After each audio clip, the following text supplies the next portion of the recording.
Les installations destinées aux exportations sur le fleuve Paraná sont maintenant à l'arrêt, mais cela a été une année record pour les exportations des producteurs de céréales.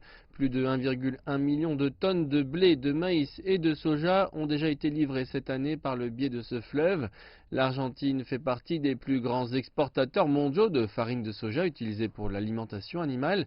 Cette année, après près de 2 décennies de négociations, la Chine a ouvert ses portes aux exportations de farine de soja en provenance d'Argentine.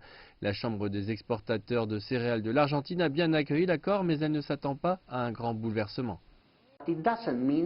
Cela ne signifie pas que nous exporterons un tsunami de farine de soja vers la Chine, car la Chine a des conditions d'importation très protectionnistes pour la farine de soja, puisqu'elle en importe pas d'autres pays.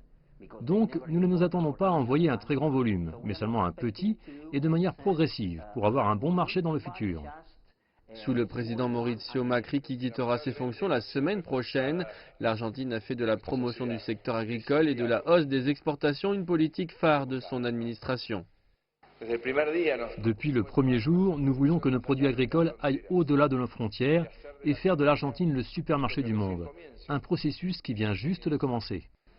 Et durant les 4 dernières années, l'Argentine a augmenté le volume des exportations de bœuf vers la Chine, tout en concluant également des accords pour exporter du porc, des cerises, des myrtilles et maintenant de la farine de soja. Pour les analystes, la guerre commerciale sino-américaine est la raison de la fin de l'impasse de 20 ans. La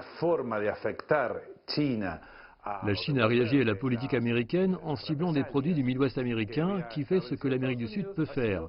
Donc, avant la mise en place de droits de douane plus élevés pour les produits américains, la Chine s'est assurée d'avoir un fournisseur alternatif. Le président américain Trump a dit aux journalistes cette semaine qu'il n'y avait pas de date limite à la fin de la guerre commerciale.